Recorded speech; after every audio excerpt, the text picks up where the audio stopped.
para que todos sepamos, ¿no?, que ya va a iniciar la grabación.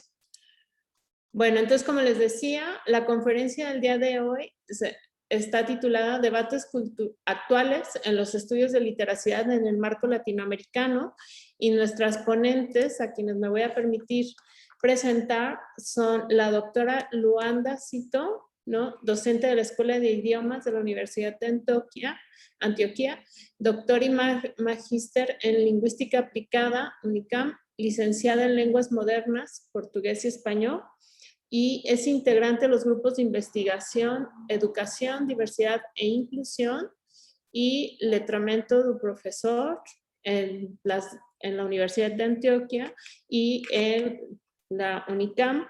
Hace parte del Centro de Lecturas, Escrituras y Oralidades, y sus áreas de interés son formación de profesores, sociolingüística, estudios de literacidad, cultura escrita, equidad e interculturalidad, educación del campo y antirracista. Por su parte, la doctora Emilce Moreno Mosquera es doctora en Educación de la Universidad Pedagógica Nacional, licenciada en Español y Filología Clásica y magíster en Lingüística de la Universidad Nacional de Colombia. Profesora e investigadora en áreas relacionadas con el campo de la didáctica, de la lectura y la escritura y afines a la lingüística en la Facultad de Educación de la Pontificia Universidad Javeriana en Bogotá, Colombia. Entonces, bueno, presentándolas, ya les cedería el uso de la voz, ¿no? No sé si Emilce o Luanda. Muchas gracias. Bueno, una feliz noche a todos que nos acompañan. Muchas gracias, Mayra, y a su colectivo de la Universidad de Guadalajara por esta invitación a este seminario que se ve tan provocativo y tan interesante. Y nos complace mucho poder compartir con ustedes acá. Yo voy a proyectar una presentación, les voy a pedir permiso, de manera que vaya ilustrando un poco más nuestra conversación, que está basada sobre todo en la apuesta del número de la revista ICLA, un número especial temático publicado en 2019 sobre los estudios de literacidad en América Latina. Entonces lo voy a hacer con mi colega y amiga Emilce Moreno. Ya Mayra nos presentó súper bien en temas y formación, entonces voy ya a pasar a la agenda del encuentro para compartir, pasar la palabra a Emilce. Entonces la idea es que podamos dar un poco de contexto, ya respondiendo a la invitación que nos hizo Mayra. Pensamos en empezar por el dossier como tal, porque hay un debate y un contexto de emergencia que nos parece interesante para poder posicionar también esos nuevos estudios de literacidad y pensarlo como distinto, que es algo que también deriva del dossier. En distintos países tienen distintas agendas para acoger, digamos así, esta perspectiva de estudio de la cultura escrita. Luego yo hago un esbozo de este mapa, de los participantes, de la composición del dossier, y ya entramos a dar algunos ejemplos a partir de los trabajos que allí se presentan, para finalizar con algunos aportes y retos, como que un esbozo de esta agenda de investigación en el campo, y a partir de ahí ya pasamos a conversar. Entonces, paso ya la palabra a Emilce. Bienvenida, querida, que estés bien. Muchas gracias. Muchas gracias, Mayra, por la invitación. Como lo ha dicho Luanda, cuando recibimos la comunicación, pues digamos que para nosotros era importante hacer este contexto del dossier, que es especialmente en el cual abordamos la temática de los estudios de literacidades. Fue publicado en la revista ICALA en el 2019, y quisiera pues hacer referencia básicamente al contexto en el que emergió el dossier. En el año 2017, en Bogotá, se hizo en la Universidad Javeriana, en la cual yo trabajo, se hizo el congreso, el draft, en torno a la investigación en la escritura a través de las fronteras, y nosotros planteamos una mesa desde una inquietud que teníamos en ese entonces Luanda por su investigación doctoral, y en mi caso también, porque pues había analizado prácticas de lectura en diferentes campos disciplinares, en medicina, en ciencias, en ingeniería, viendo desde un punto de vista etnográfico estas prácticas. Entonces me basé mucho en mi análisis. Hay mucho ruido, Mayra. Basé mi análisis en los estudios de literacidades. Entonces decidimos hacer esta mesa en donde indagábamos precisamente acerca de cómo se abordaban o cómo vivían los estudiantes la academia a través de los procesos de lectura y escritura. Esa era la pregunta que dinamizaba esta mesa en la cual estuvo Gregorio Hernández Zamora, estuvo Virginia Zavala, y fue, digamos, como el detonante de entender por qué los estudios de literacidad, por ejemplo, para el caso colombiano, no estaban siendo tan considerados especialmente dentro de las prácticas de enseñanza, pero también dentro de lo que tiene que ver con la formación de maestros, que es especialmente a lo que nos dedicamos, ¿sí? Entonces empezamos a organizar la mesa desde este lugar, que pues evidentemente contempla, digamos, una visión epistemológica más allá digamos, de la lectura y la escritura como habilidades que pueden ser transferibles, que pueden ser, digamos, transparentes en términos de entender, digamos, unas estructuras gramaticales o unos aspectos, sobre todo pensando en términos de la escritura académica, que es, digamos, que una de nuestras principales tareas en el día a día con los estudiantes, cómo esta reflexión de ver estos niveles de los que hablaba Brian Smith, de la enseñanza de la escritura, cómo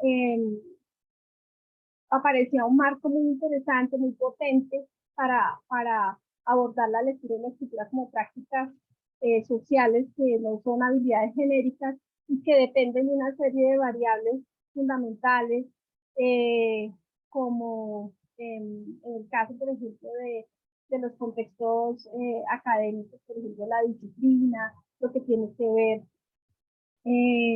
con las relaciones de poder entre los profesores y los estudiantes, entre los expertos y los novatos, lo que tiene que ver con la manera en que se construyen identidades dentro de esas comunidades académicas. Entonces, si bien veníamos como de intereses investigativos distintos, sí nos interesaba abordar el tema desde el lugar de la literacidad, por ser, digamos, los estudios de la cultura escrita o los nuevos estudios de literacidad, un campo interdisciplinario que nos parecía, digamos, muy potente, que no solamente, digamos, tenía en cuenta la lingüística, sino que, digamos, era un campo muy interdisciplinar, ¿no? Desde la antropología, desde la etnografía, desde el análisis del discurso, y cómo esas diferentes disciplinas pues hacían fuerte, digamos, ese marco epistémico y crítico. De otro lado, también nos parecía importante ver que en Latinoamérica el acercamiento es tímido, ¿sí? A pesar de que hay un interés por los nuevos estudios de literacidad, para entonces, para el 2019, no veíamos como bueno, más allá, digamos, como de la publicación, por ejemplo, del libro de Judith Carman, más allá de esas publicaciones, sí veíamos más literatura en el marco anglosajón. Entonces, ese digamos que fue nuestro interés, y también ver que las prácticas de lectura y escritura pues podían ser estudiadas a través, por ejemplo, de los eventos letrados, de unas categorías o de unas formas más estables, un poco como a la manera como lo plantea Brian Smith, ¿no? No solamente, digamos, que se habla de unas prácticas letradas y entenderlas en sus entornos culturales, sino que hay necesidad de tener herramientas, de tener unas metodologías, unos modelos para hacer esos, o para ubicar esos detalles desde un punto de vista etnográfico. De otro lado, también es importante señalar en ese número que hicimos, esa diferenciación entre estos tres modelos, el de socialización, el de habilidades, que es el que más predomina en la enseñanza, y el ideológico, que pues tendría, digamos, esa consideración de ofrecer una visión culturalmente más sensible de las prácticas de literacidad, y que evidentemente varían de un lado a otro, y que no solamente son importantes las que están institucionalizadas, sino también aquellas prácticas que están afuera, las prácticas vernáculas. Entonces, y de otro lado, que no solo podemos hablar de una literacidad, sino de literacidades en plural. Ese fue, digamos, como un detonante importante para nosotros. Guarda, puedes pasar.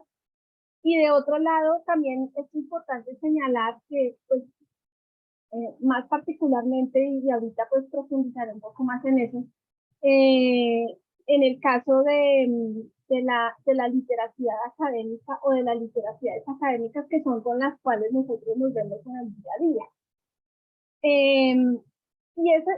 Y hablar de esa literacidad, pues evidentemente implicaba pensar en asuntos claves, como por ejemplo el descontento con esta visión deficitaria de la enseñanza de la lectura y la escritura, que predomina mucho, no solamente en el contexto colombiano, ¿sí? Sino que también en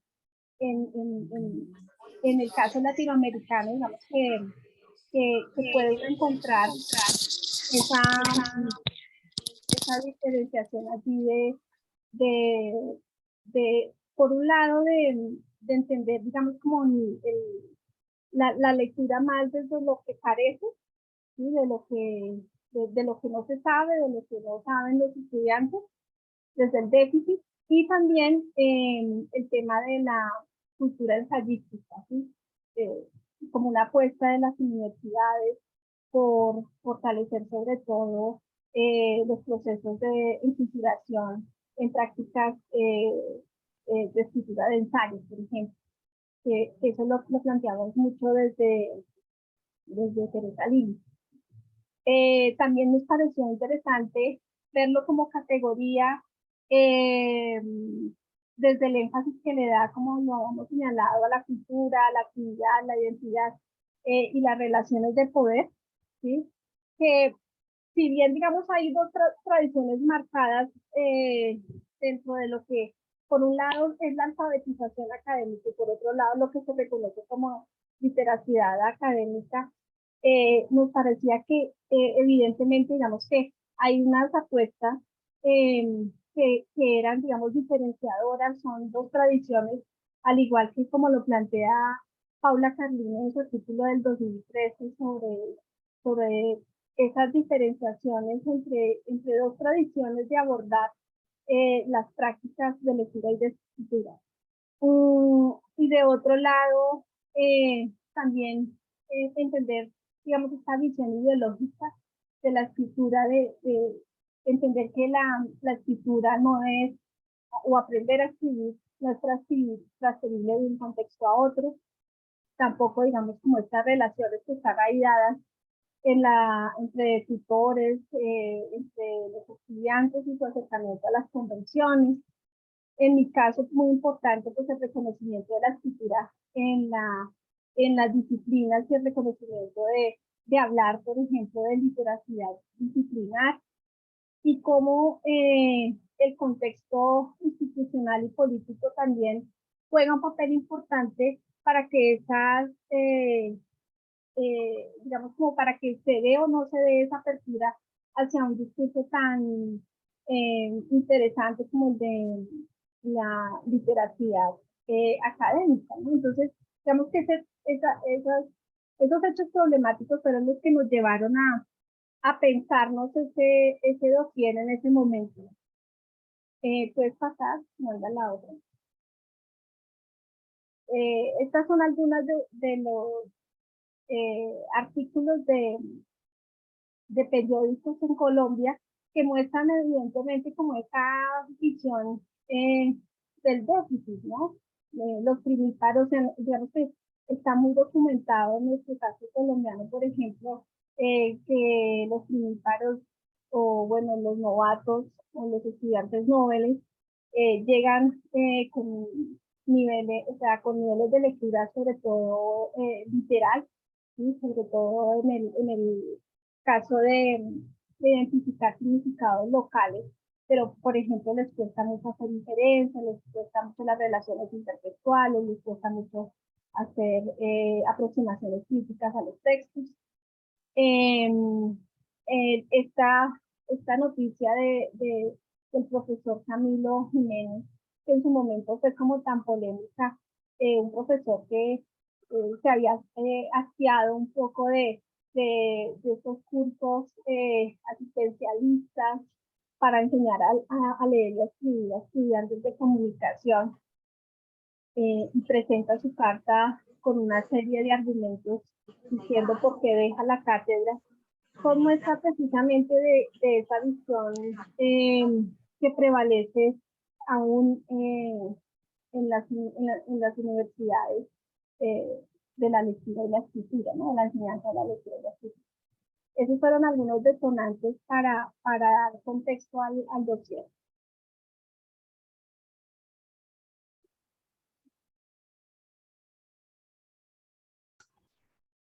Gracias, Emilce. Entonces, ya con un poco más de contexto de fondo del dossier, voy a presentar rápidamente algunos elementos de esta composición. Lo primero es que en este debate, sobre todo en la mesa de 2017, ahí había un encuentro muy interesante entre Emilce y mi persona. Estábamos como finalizando doctorado, ambas trabajando con literacidad académica y creo pues el esbozo que Emilce plantea tiene mucho que ver con nuestra discusión en este entonces. Pero había una discusión de fondo que era también sobre la producción en torno a la discusión de cultura escrita en ambos países, ¿no? En el caso de Emilce en Colombia y yo recién llegada de Colombia, pero yo soy de Brasil, más específicamente de Porto Alegre, al sur de Brasil, como ustedes pueden ver acá. Entonces, en esta conversación, interlocutando entre la experiencia de Brasil, em que os estudos de letramento, como vamos a llamar en portugués, tienen una proficua producción desde los años 90, 95. Hay una publicación bastante importante que se llama Os Significados do Letramento, de autoría y organización de Angela Kleiman, profesora de Unicamp. Y luego de ahí empieza una producción muy fuerte y hay una penetración de estas discusiones en el campo educativo. Entonces no es una discusión solo de investigación académica universitaria, sino que llega también al ámbito curricular y la formación docente con mucha fuerza entre los años 90, 2000, inicio de los años 2000. Y el 2016, 15, que yo pues apenas estaba llegando en esta interlocución con Emilce, veíamos cómo esa discusión en Colombia tenía otros tintes. Entonces, básicamente en el dossier buscamos justamente era hacer como una fotografía de este campo de discusión, que en nuestra formación tenía obviamente una tradición mucho más anglosajona, pero veíamos una emergencia más, un número más amplio en las últimas 2, 3 décadas. Entonces, básicamente, el dossier quería identificar y reconocer en los trabajos latinoamericanos las preguntas de investigación que veníamos haciendo en torno a la noción de lectura y escritura, pero desde este abordaje sociocultural, los campos disciplinarios en que estaba en diálogo con los nuevos estudios de literacidad, el aporte de estos campos y de esta perspectiva al debate sobre cultura escrita más amplio, identificar allí unas tendencias en el campo y obviamente también las nociones clave y algunas obras clásicas en este recorrido. Entonces ahí podemos ver los países participantes al final. Les invitamos a algunos más, pero finalmente pudimos contar con tres colegas más bien de México, colegas de Colombia, de Perú, Argentina y Brasil. También tejiendo algo que nos parecía importante, que era acercar un poco esas discusiones producidas en portugués y español. Esta frontera que hablamos a veces, quizás sea lingüística, yo creo que es más que lingüística, que nos pone como una cierta frontera ahí. Entonces el dossier también quería acercar mucho, hay muchos colegas de Brasil, pero en esta posibilidad del dossier de adentrar estas reflexiones. Y esa es la composición final que quedó. Hay un artículo, un editorial, en que esbozamos un poco este mapa construido con el dossier. Los estudios empíricos, hay 4 artículos de estudios empíricos sobre prácticas de lectura y escritura en contexto rural, las literacidades académicas, y bueno, aquí ya enuncio también las temáticas fuertes allí, la comprensión de las prácticas de lectura y escritura en la educación de personas jóvenes y adultas, que es un tema pues clásico en los estudios de literacidad, todo el tema de la EPEJA, en portugués diríamos, de ese aprendizaje tardío de la escritura y del acceso a la lectura y la escritura también por fuera del contexto escolar, ¿no? Y el cuarto, la construcción identitaria en el marco educativo, que va a trabajar con el ámbito más interaccional. Ahorita hablamos más de cada uno, pero también una marca de los estudios de literacidad, que es pensar la relación del lenguaje con las construcciones identitarias. Hay 2 artículos teóricos que ustedes pueden acompañar allí, uno sobre el aporte de la perspectiva etnográfica, que es otra marca importante en los estudios de literacidad, y otro artículo sobre políticas lingüísticas, y allí pensando a partir de la realidad latinoamericana con las lenguas indígenas, el multilingüismo presente en nuestros países. Otros 2 artículos de revisión de literatura sobre perspectivas decoloniales y críticas del lenguaje. Ese es un artículo de autoría del profe Gregorio Hernández Zamora, que aquí está, y es de México. Y la formación de maestros, programas de escritura y literacidad. O sea, 2 agendas, la primera de perspectivas decoloniales más nueva, y la formación de maestros, sí, una perspectiva muy fuerte, sobre todo en Brasil, la gran producción de letramento está muy vinculada a la formación docente. Y los últimos 2 son la experiencia pedagógica, que es marcada, es un artículo sobre un centro de lectura y escritura, y una reseña sobre tecnologías digitales. Entonces, la idea era justamente a partir de ahí poder observar los temas que están presentes en nuestra agenda y nos parece que reflejan realmente los trabajos que venimos desarrollando en campos de ruralidad, la perspectiva etnográfica, las metodologías más pertinentes allí en este tema, la educación de jóvenes y adultos, identidad, perspectivas críticas allí, tecnologías digitales o literacidad digital, literacidades académicas, que es de los últimos temas bastante fuertes, lenguas indígenas, política lingüística, todo el tema de diversidad lingüística y la formación de maestros. Entonces, observábamos allí 9 tendencias en los distintos tipos de textos que van a aparecer en el dossier, pero que dan cuenta y recogen los trabajos que vemos en el campo. Entonces, en la parte siguiente, Emil se va a abordar esas discusiones de literacidad en la frontera con los temas de educación e información, y luego yo abordo los que tienen que ver más con justicia y equidad, de manera de entrar un poco más en estos trabajos y poder ilustrar un poco a ustedes conceptos, metodologías y estos temas con mayor profundidad. Vale, muchas gracias. En estos trabajos dedicamos a el trabajo de Kleiner, que aborda los principios de los nuevos estudios de literacidad empleados en la elaboración de programas investigación de lingüística aplicada. Yo creo que es uno de los artículos que vale muchísimo la pena leer de este dossier, porque Angela Kleiman plantea allí unos principios de que hay que tener en cuenta en la elaboración de programas de investigación, un poco desde la experiencia que ella tuvo con la formación de docentes en su larga trayectoria en Brasil. Y yo creo que ahí, con respecto, digamos, a este artículo en particular, se hace, digamos, un rastreo precisamente de las contribuciones que ha hecho la autora, por ejemplo, a, a esa relación entre identidad y docencia, como un marco de análisis como los nuevos estudios de literacidad que ofrecen, digamos, unos elementos para pensar las prácticas letradas, los eventos letrados, problemas que vinculan el lenguaje con asuntos como la lectura y la escritura en diferentes esferas de la vida, no necesariamente solamente las que están ligadas a la escuela, como esos aportes que ella ha dado desde la formación de maestros, puede, digamos, vincular, digamos, la formación de docentes y la construcción de una identidad.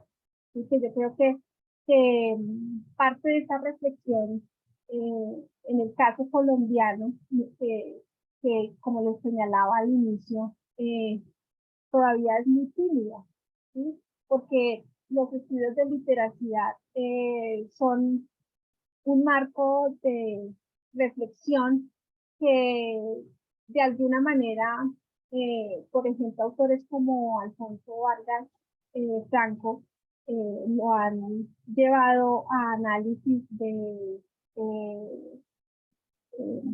prácticas letradas digitales en redes sociales, ¿sí? O digamos que sí han habido investigaciones desde ese marco, pero ya digamos más dado en el campo de la formación, no ha sido de la formación de docentes o cómo eso puede tener una incidencia en la política de la enseñanza del lenguaje en nuestro país, pues ha sido algo que pues está pendiente, precisamente porque la metodología, el marco sistémico no ha entrado con esa solidez que sí pudo darse, por ejemplo, en el caso de Brasil, porque ya, digamos, ahí plantea diferentes experiencias, ¿sí?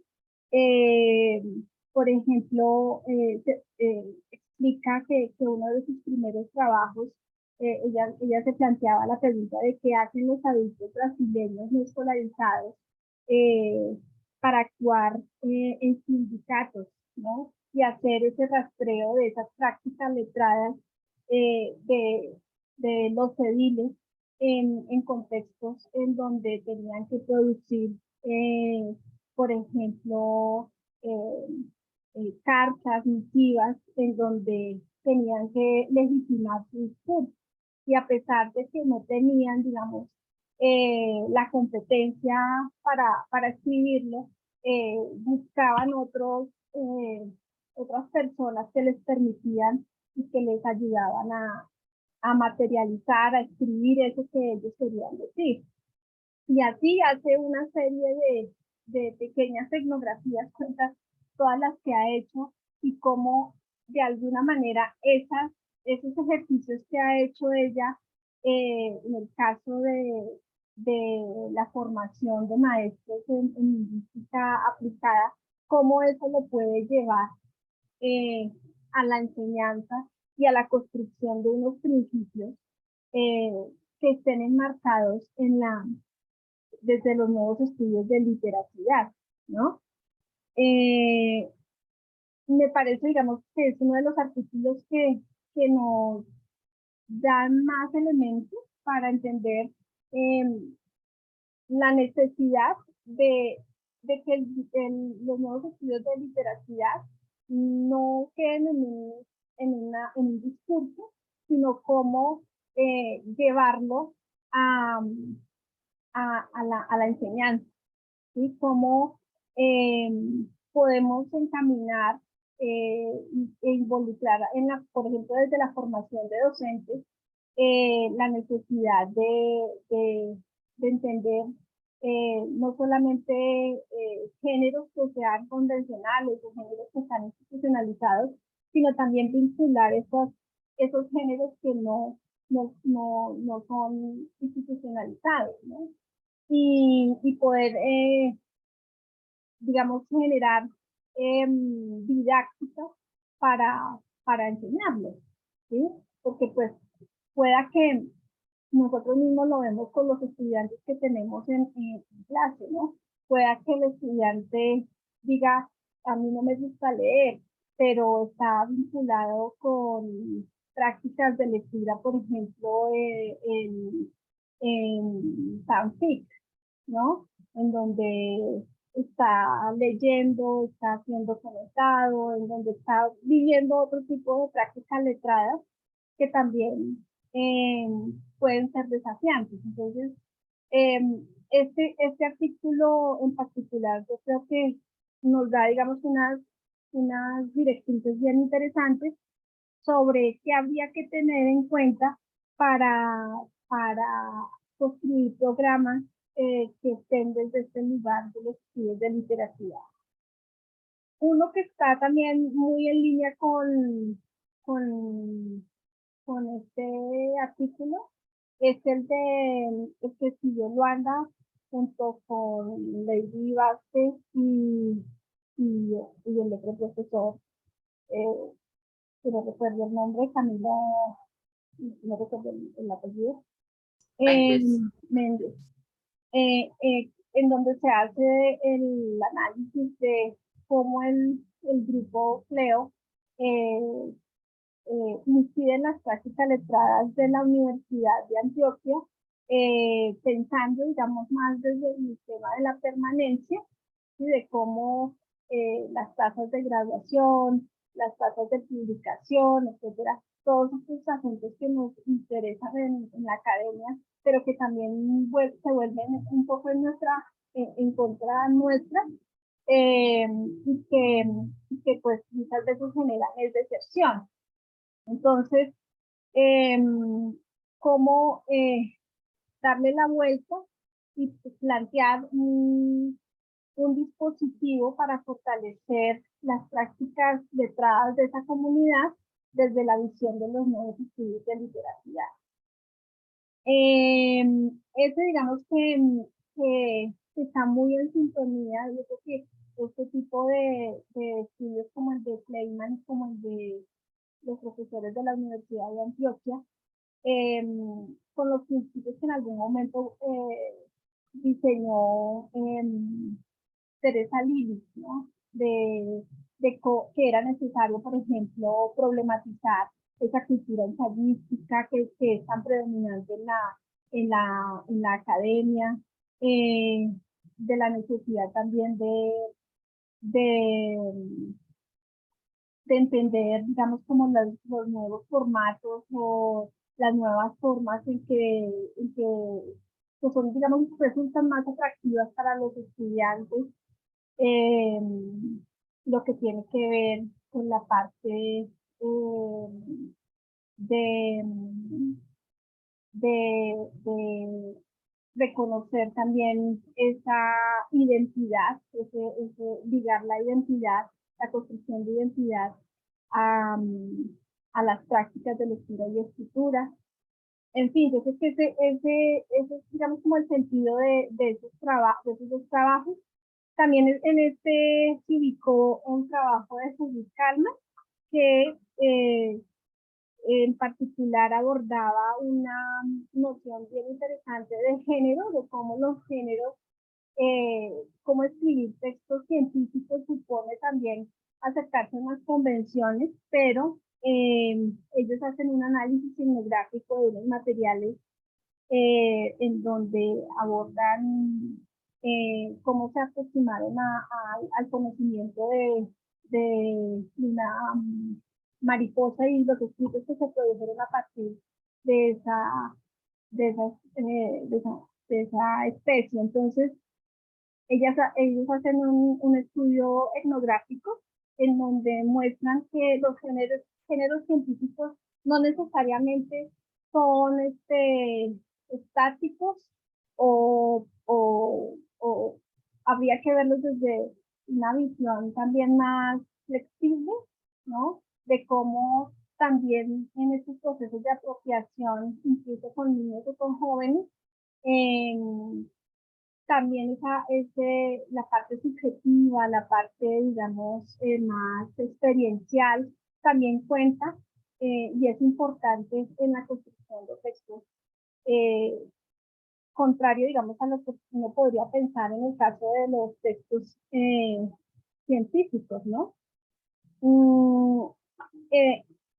Ese capítulo allí, digamos que ese artículo, perdón, analizan reportes científicos, cartas, informes de actividades, textos personales, es decir, una variedad de géneros, no solamente per se los textos científicos, sino aquellos géneros que estuvieron rodeando la producción misma del texto científico.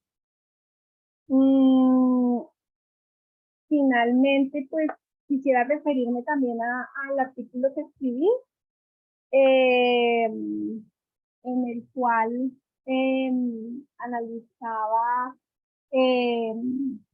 específicamente la construcción de un plan de mercadeo que hace parte también de mi tesis doctoral, un análisis que hice de una clase de ingeniería, de ingeniería industrial, en donde podía constatar que efectivamente estos profesores, sean de la disciplina que sean, tienen, digamos, muchas intuiciones y a veces un trabajo muy riguroso a nivel didáctico para involucrar la lectura y la escritura, de los cuales uno puede aprender un montón.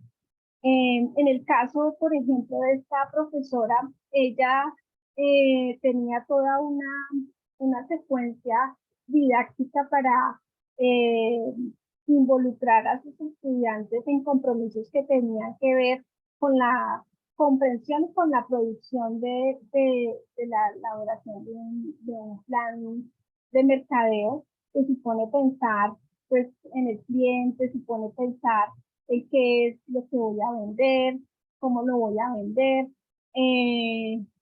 en cómo, digamos, todo lo que tiene que ver con las partes que están involucradas allí en la elaboración del plan de mercadeo, establecer unos objetivos de mercado, unas metas reales, planear el tiempo, planear también en términos de los costos, del dinero, hacer un cronograma y un presupuesto de inversión. Es decir, ponerse en una tarea de cómo vincular lo que es el ser y el hacer del ingeniero, pensando en esa elaboración misma del plan de mercadeo. Y me parecía muy interesante en la medida en que se podía, digamos, como hacer esta conexión de cómo la escritura, a través, digamos, de las prácticas de escritura, se pueden evidentemente construir identidades disciplinarias, ¿sí? Se pueden conocer, digamos, estas convenciones, estos géneros,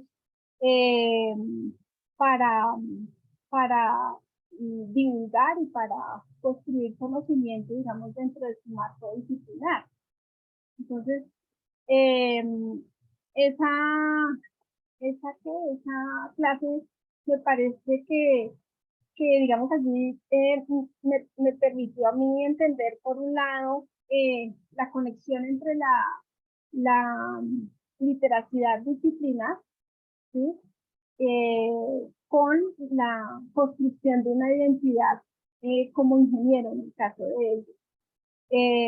Lo otro me parece también importante de señalarlo, y es cómo los estudios de literacidad también le permiten a uno entender cómo esta lógica de estas variables que están allí puestas, que tendrían que ver con la necesidad de reconocer, por ejemplo, la estructura retórica de los géneros, la construcción misma de comunidad, la manera como la maestra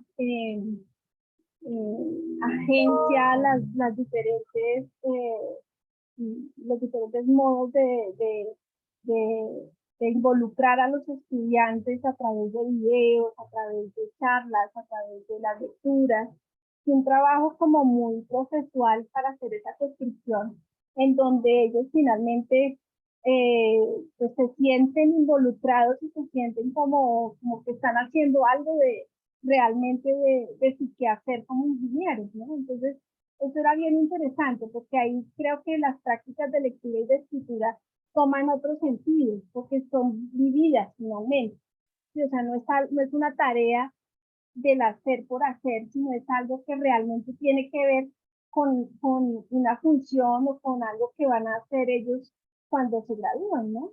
Entonces, ese tipo de prácticas letradas me parecían muy interesantes dentro de los análisis que yo hacía. Por eso lo retomé en particular en este dossier. Y bueno, pues de estos artículos, eh, como los organizamos, yo creo que evidentemente, digamos que nos muestran o nos dan directrices para pensar cómo involucrar los estudios de literacidad en la formación de maestros, o para pensar la enseñanza de la lectura y la escritura, que creo que siguen siendo retos importantes y siguen siendo desafíos para aquellos que estamos, o sea, que creemos en el enfoque, y que creemos que a partir de este podemos formular programas o formular también procesos formativos con una visión más crítica.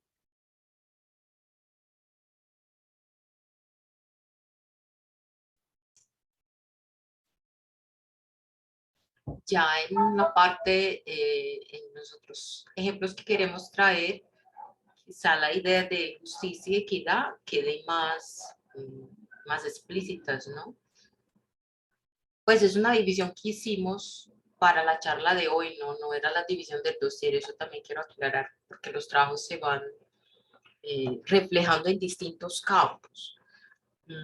Aquí un elemento que me parece interesante de esos artículos que vamos a plantear como más en la frontera de la discusión de literacidad con justicia y equidad es esta perspectiva crítica que marca también los estudios de literacidad, ¿no? Los nuevos estudios de literacidad, los estudios de letramiento. O sea, además de un abordaje discursivo, una perspectiva etnográfica o con un abordaje etnográfico, aunque no sé etnografía, pero este deseo de entender lo que pasa con los modos de usar la cultura escrita in situ y desde la perspectiva de esos participantes. Creo que otro elemento aquí sería justamente el crítico. Y abro con una cita que me gusta mucho porque me parece que caracteriza gran parte de esta postura. Es una cita de un capítulo, del último capítulo de este libro, organizado por Judith Kallman y Brian Street, que hay una edición de 2009, que se llama Lectura, Escritura y Matemáticas como prácticas socioculturales, diálogos con América Latina. Y el último capítulo de Joe Martin se llama Escritura, Hegemonía y Subalternidad, de los New Literacy Studies a los Latin American Literacy Studies, en Beck, un retorno, ¿no? Entonces ahí yo diría que esas miradas latinas de los artículos que vimos en el dossier tienen una pregunta muy fuerte por dónde, cómo y por qué se produce el conocimiento o la escritura, quiénes lo o la organizan y qué individuos o grupos han sido excluidos de él conocimiento o de ella la escritura, ¿no? Debido a su deficiente, entre comillas, conocimiento de sus reglas o medios de expresión. Y es que investigar o reflexionar sobre literacy o literacidad en Latinoamérica no es simplemente describir prácticas o eventos letrados. Es también reflexionar sobre la forma en cómo históricamente se ha pensado sobre la escritura y cómo esa historia determina la forma en la que dichos eventos y prácticas son conceptualizados. Cierro comillas. Entonces, aquí me parece que las nociones de hegemonía, subalternidad y poder también van a atravesar y marcar muchos de los trabajos que pudimos mapear en el dossier, ¿no? Un primero es el artículo de Virginia Zavala, que trae la noción de justicia sociolingüística, justamente acercando esta noción a la realidad multilingüe, sobre todo en Perú, y allí mostrarnos aspectos del bilingüismo, de las ideologías lingüísticas y cómo esas nociones pueden aplicar a la discusión de educación intercultural bilingüe. Sobre todo es un artículo que yo pienso que es de horizonte, que nos marca un horizonte, un para dónde caminar desde esta discusión, porque plantea más que plantea, reta, ¿no? Desafía nociones muy comunes en la formación docente que tenemos. Entonces, la educación de calidad o la educación para todos, cómo a veces esas nociones vienen cargadas con ideologías lingüísticas que terminan siendo bastante coloniales y excluyentes. Entonces, creo que es un artículo muy interesante porque además asocia la noción de justicia y justicia social a las perspectivas o la agenda investigativa sociolingüística.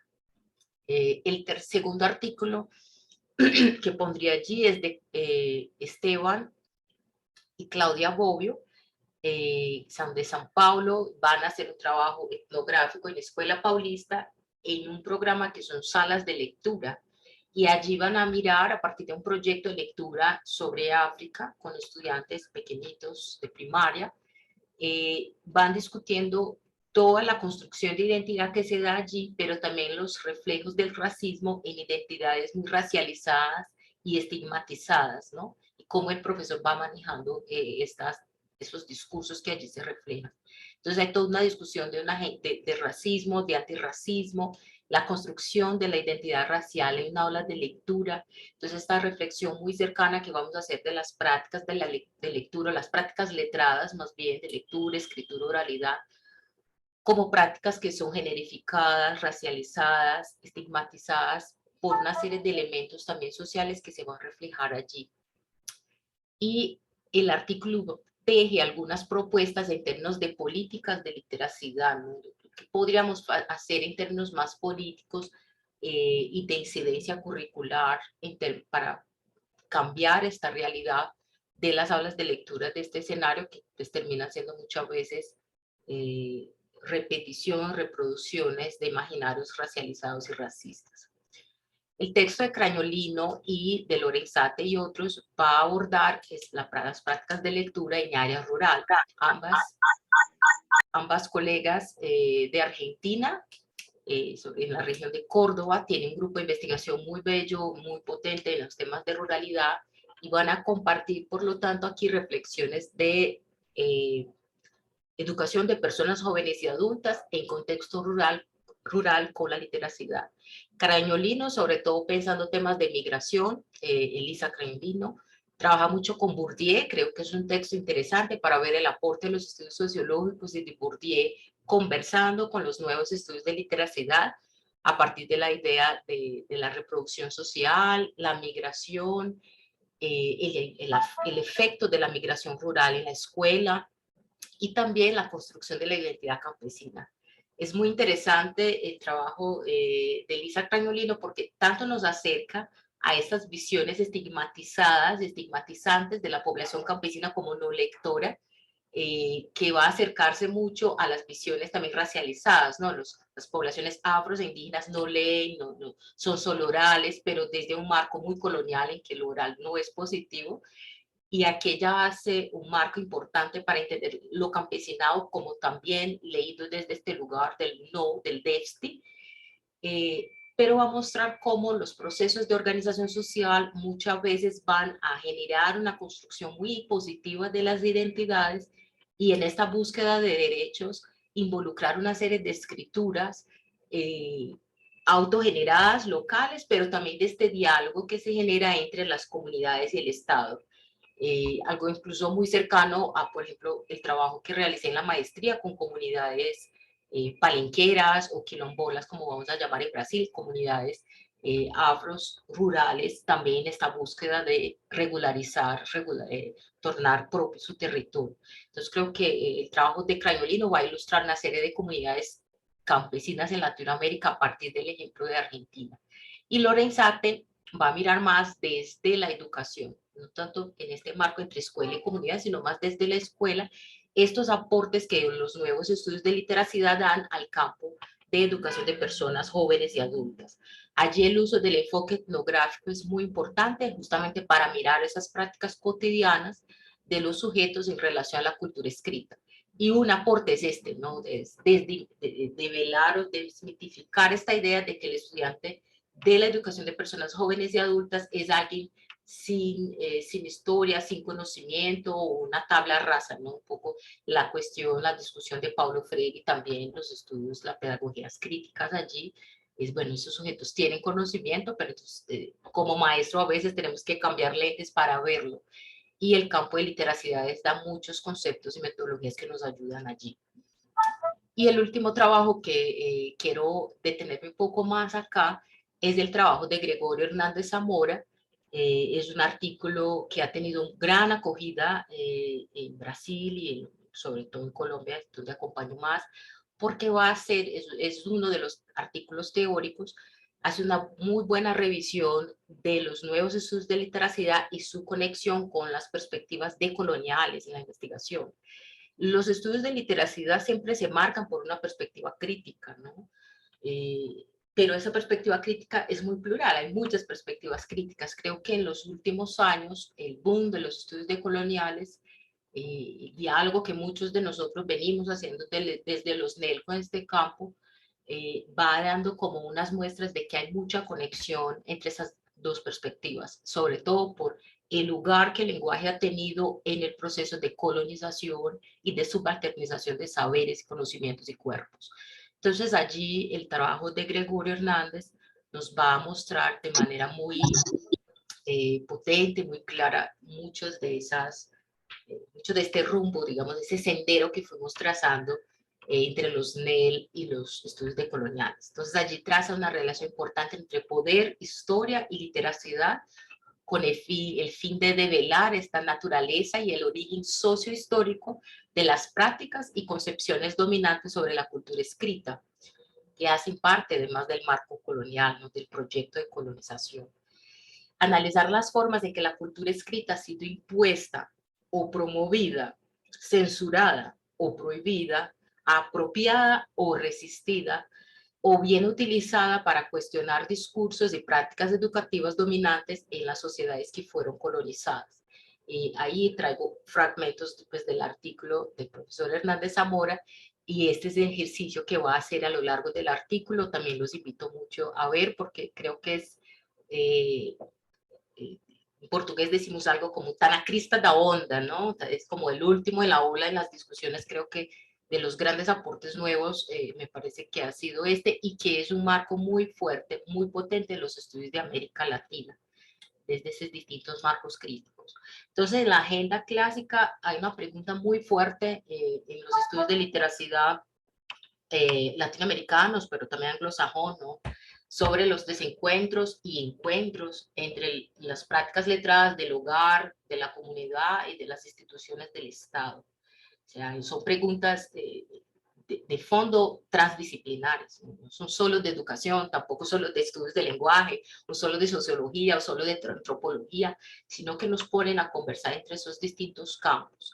para entender el fenómeno social de la cultura escrita. Entonces, muchas rutas se vienen planteando, diseños y propuestas metodológicas que van reuniendo el bagaje de los estudios discursivos, que tiene que ver con esta matriz de los nuevos estudios de literacidad en la sociolingüística, y del abordaje etnográfico que va a traer esta matriz antropológica del campo, ¿no? Son los dos grandes campos que dan emergencia en los años, final de los años 70, inicio de los años 80, a los nuevos estudios de literacidad, sobre todo ahí pensando en el trabajo de la sociolingüística norteamericana Shirley Bryce Heath y del antropólogo que hace poco falleció infelizmente, hace 2 o 3 años, Brian Street, que trabajaba en la King's of London, Londres.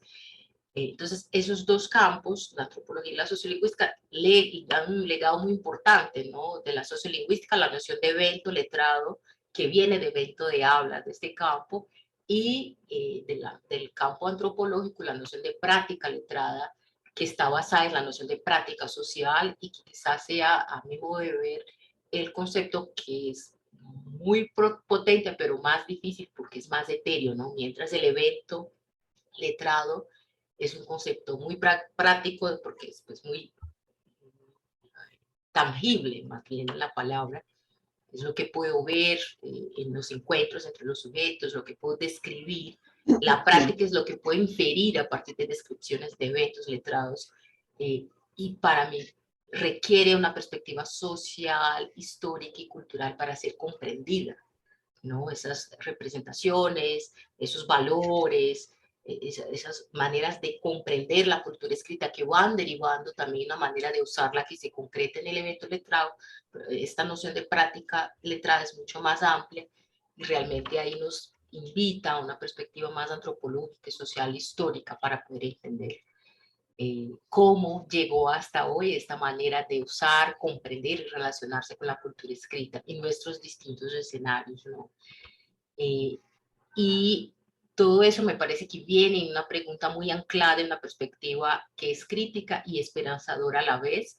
Los estudios clave de los New Literacy Studies van a citar Paulo Freire y sobre todo pedagogía del oprimido, pero los estudios nuestros actuales tienen mucho diálogo también con pedagogía de la esperanza, por ejemplo, con una pregunta sobre cómo hacer para encontrar inéditos viables, cómo hacer para salir de la reproducción y poder producir una sociedad más equitativa, más justa, menos silenciadora de los sujetos, ¿no? Y parte sería caminar en otro escenario que no es de la caricatura que aquí ustedes ven, que me encanta. Trabajamos mucho con colegas del CLEO, del Centro de Lecturas y Escrituras y Oralidades que trabajo aquí en la Universidad de Antioquia, que es justamente pensar las barreras que el lenguaje puede hacer, y creo que muchos nos preguntamos en literacidad por eso, cuáles son las barreras, los silenciamientos que podemos hacer desde este lugar de los que dominan la cultura escrita y la plantean, ¿no? Las prácticas letradas dominantes. Entonces ahí vemos esos distintos animales y una apuesta del profesor para que la selección sea justa, todos tienen que presentar el mismo examen. Por favor, suben el árbol. La noción de justicia nos invita actualmente a pensar también en equidad. O sea, la igualdad ha sido la gran llave de la justicia, pero los que trabajamos con las diversas formas de usar la cultura escrita, hablamos de la diversidad, la pluralidad, y eso nos implica pensar más en equidad que igualdad. Justamente la igualdad, y en este ejemplo es muy claro, puede ser muy injusta, muy poco asociada a la justicia. Entonces, cuando pensamos diversidad cultural, lingüística, social, nos invita a pensar una pluralidad de posibilidades también de relacionarnos con la cultura escrita y reconocer sobre todo estos usos desde los distintos ámbitos. Aquí pensaríamos con la formación de maestros, sobre todo en las instituciones del Estado, ¿no? Y aquí ya para ir cerrando entonces, y luego poder escuchar sus comentarios, resonancias, queríamos cerrar, Emilce y yo, con unas propuestas, aportes, sobre todo de retos que esbozamos en un artículo de 2021, enfocándonos sobre todo en las prácticas letradas académicas, ¿no? Entonces, desde el gran campo, los nuevos estudios de literacidad, hay una herramienta allí que son los estudios de literacidad académica, ¿no? Pero eso es un ramo no sé si pequeño o grande, pero es un ámbito, ¿no? Como mostramos en los ejemplos, hay muchos otros universos en que estamos pensando la literacidad. En ese pensamos la literacidad académica y anclada en una reflexión sobre la formación de maestros. Y ahí es donde ubicábamos algunos aportes importantes. Esa figura que uso me gustó mucho porque es pensar la evolución de la escritura, pero de uno no diría en literacidad que la idea de evolución no aplica, ¿no?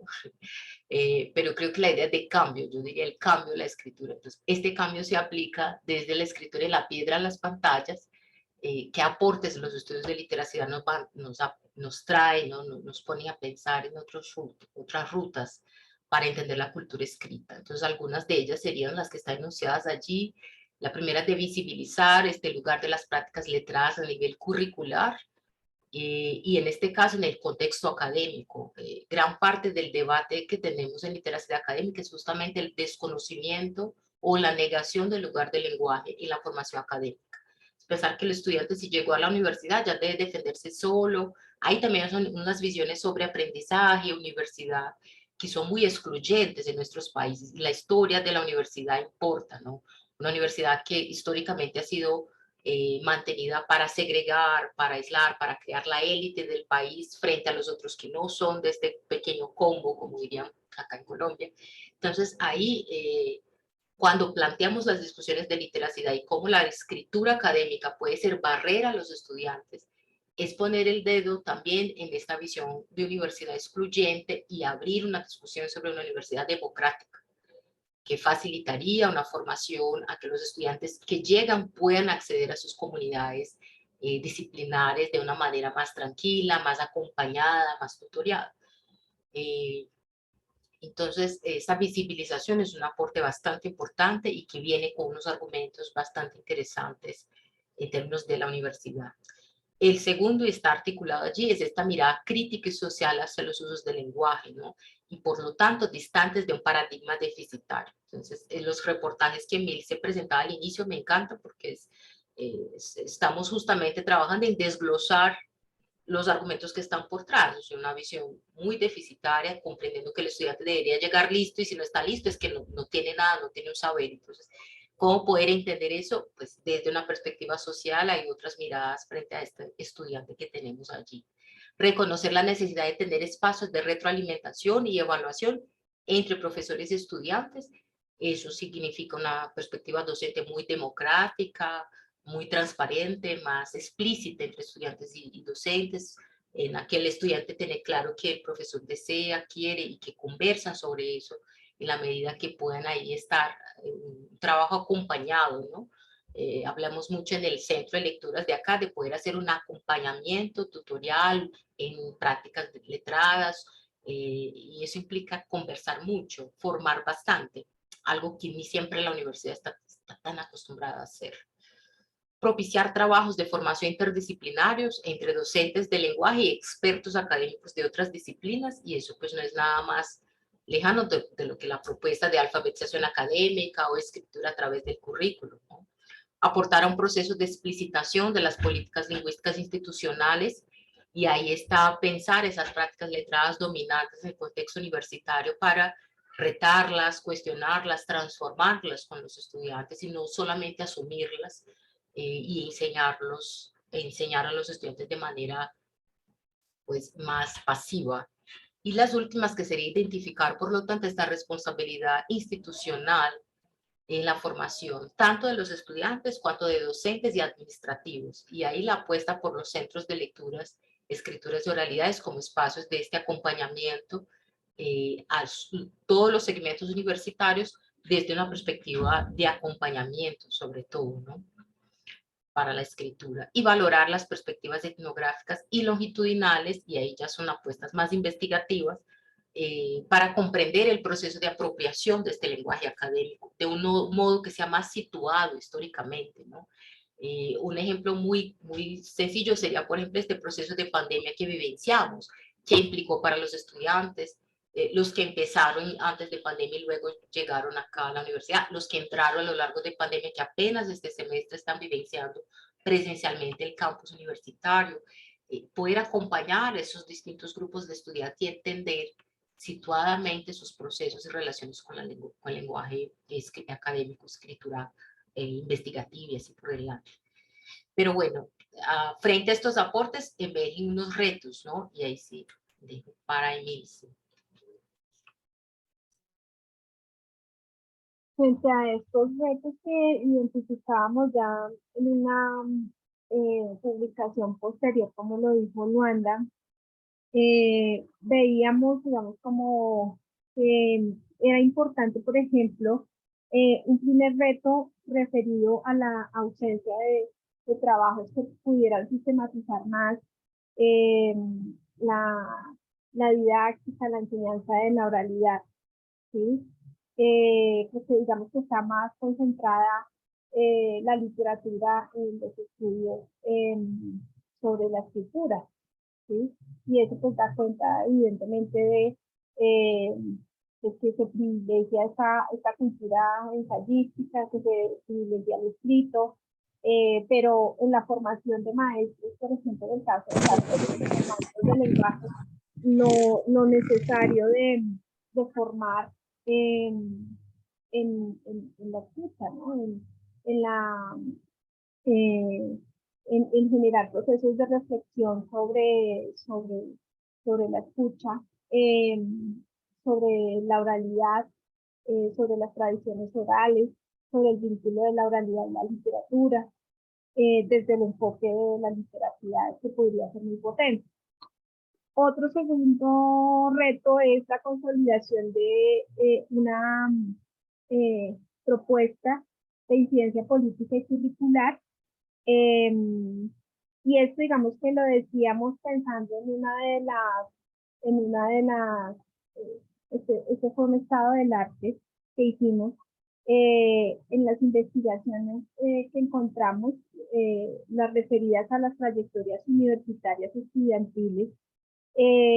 Veíamos que generalmente lo que reportaban, por ejemplo, en los estudios, eran esas tensiones entre los procesos de apropiación, el vínculo que se generan entre esos procesos de apropiación de la lectura y la escritura, las vivencias de los profesores y de los estudiantes, ¿sí? O sea, cómo no, digamos que se privilegia un discurso hegemónico que se está haciéndose referencia, y cómo se puede, digamos, también involucrar en estos programas o en una política de formación, por ejemplo, de maestros, eh, géneros que no necesariamente estén institucionalizados, otros géneros, digamos, que van surgiendo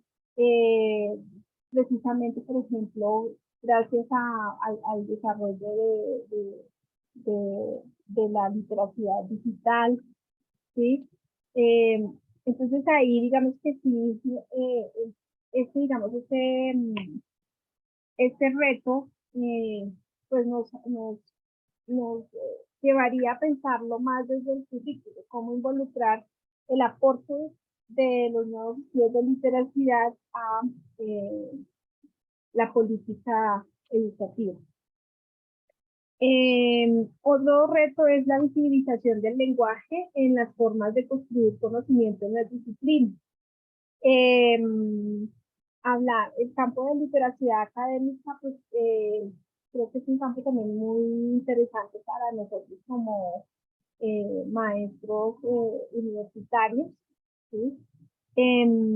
Y la necesidad allí tendría que ver con poder generar desde los programas de escritura, desde los centros de escritura, alianzas con colegas de otras disciplinas que nos permitan entender como esas prácticas letradas que ellos dominan y que pueden ser interesantes para campos disciplinares como los nuestros, ¿no? Como las ciencias humanas, ciencias sociales.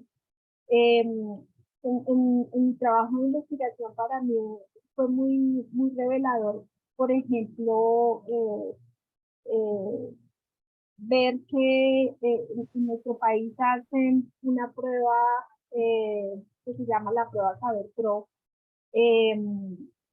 y, y generalmente, y hay una competencia que es la de lectura crítica, y generalmente a los que les va muy bien en esa competencia de lectura crítica es a los médicos, y también a los que estudian carreras de humanidades, es decir, antropólogos, literatos, ¿sí? Precisamente porque tienen o están expuestos a unas prácticas letradas constantes, muy disciplinadas, en donde hay una exigencia para desglosar los textos, para tener una postura, para tener un posicionamiento, para escribir sobre lo que se lee. Entonces, versus otras disciplinas, por decir, eh, enfermería, en donde sí, que es una de las que no tienen tan buenos desempeños en, en lectura crítica. Entonces, cómo ese tipo de resultados también muestra la necesidad de hacer ese vínculo entre la construcción de conocimiento en las disciplinas y las prácticas letradas. Otro reto tendría que ver con la tensión que existe entre los programas de formación, las prácticas y las prácticas letradas del mundo científico y las prácticas letradas del mundo laboral. Yo creo que es algo que vale la pena mucho, o sea, que está ahí como un campo abierto para explorar.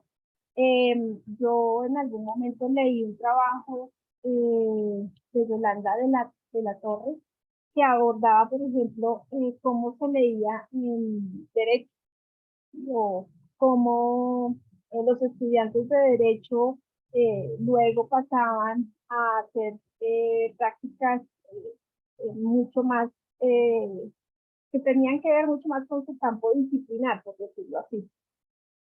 Pero no hay muchos estudios, ¿sí? O sea, no hay mucha literatura sobre cómo cambia la perspectiva de las personas frente a, ya digamos, en el mundo laboral, de las prácticas que se deben ejercer en el mundo laboral.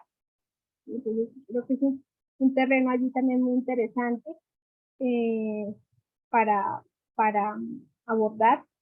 El último reto que nosotros encontramos allí tendría que ver con los desarrollos de la literacia digital. Yo creo que es un campo, nosotros allí lo decíamos en el estado del arte, que es un campo muy grande, muy importante también de los estudios de literacia, que tenía que ver con la, la literacia digital. Eh, y que da cuenta precisamente de estas nuevas demandas de la producción de conocimiento a través de videos, de imágenes, eh, y cómo esos nuevos formatos pues también eh, pues son seguramente más cercanos a los niños, a los jóvenes, pero pues hay una necesidad de entender cómo esa multiliteracidad se engrana con los contextos del mundo real, cómo las personas practican esas alfabetizaciones, y qué lugar tiene el maestro allí para entender y para generar procesos de, de aprendizaje y de enseñanza de esos nuevos formatos, ¿no? Entonces, eso es un desafío, yo creo que bien importante, y creo que con la pandemia, pues, más lo hemos evidenciado. Esos serían los retos con los cuales cierran el artículo. Creo que cada vez hay más interés en los estudios de literacidad. Yo creo que algo que para nosotros es evidente, pues por un lado lo que señalaba Luanda, que la organización de los artículos, si en ese momento no lo veíamos de esa manera, creo que sí hay una configuración hacia unos temas que pueden tener una incidencia en la enseñanza o en la formación de maestros, y hay otra tendencia muy fuerte pues, hacia pensar temas de justicia social y su vínculo con los estudios de literacidad, pero también en el caso, por ejemplo, de esas mismas concepciones de literacidad, por ser una perspectiva crítica que concibe la lectura y la escritura como prácticas sociales, también va teniendo como unas apuestas geohistóricas muy distintas. La manera como nosotros hemos recibido el enfoque en Colombia, pues no es igual como lo dominan, no sé, si uno lee estudios, pues los estudios, por ejemplo, de Perú, con los estudios de Virginia Zavala, en donde pues, hay una preocupación muy fuerte por bilingüismo, por el multilingüismo. En el caso de Thyssen o Van Plessen en Sudáfrica, los estudios que hacen en México, que también tienen una apuesta muy importante por las comunidades indígenas, pero que también hay otras preocupaciones por eh, por generar vínculos entre la enseñanza de la literatura y la literatura. Y entonces creo que hay una disposición interesante y una apertura para recibir, para entender cómo nos aportan los dispositivos de literacidad, y cada sistema educativo, cada estado, pues lo va, digamos, como acomodando de acuerdo a la agenda política, la agenda curricular del momento. Creo que ya los estudios de literacidad tienen más entrada en Colombia, por lo menos uno ya tiene más en mente, más colegas. ¿Sí? Si pensamos en 2017, cuando nos reunimos, cuando pensamos esa mesa, creo que eran más pocos. Ya vamos viendo que hay muchos más. ¿Sí? Que hay más gente vinculada con el discurso, que hace investigación, que lo trabaja en la escuela, que lo trabaja en la universidad. Y eso pues yo creo que es bien productivo y muy importante para que realmente tenga un impacto, una incidencia en las prácticas de enseñanza y ojalá pues en la formación de maestros. No sé, Luanda, si tú quieres decir algo más. No, ya quedamos creo que abiertas a preguntas, comentarios que tengan. Muchas gracias. Muchas gracias, ¿no?, a la doctora Luanda y a la doctora Emilce por su charla. Y bueno, como ellas mismas nos dicen, no sé si tenga alguien alguna pregunta, puede levantar la mano o abrir directamente el micrófono. Si no, bueno, la maestra Sandra Cobian se tuvo que retirar, pero me dejó una pregunta, ¿no? Se disculpa por tener que retirarse. Y creo que le ha de haber surgido cuando hablaban de esto, de los diferentes artículos en la revista, porque dice, ¿qué pasa con la población cuya forma de comunicación no es oral ni escrita? Me refiero a las personas con sordoceguera. ¿Qué postura debemos guardar? ¿Respetar su forma de comunicarse o averiguar de alguna forma cómo exponerlos y facilitar las prácticas letradas? No sé si está dentro de sus temas.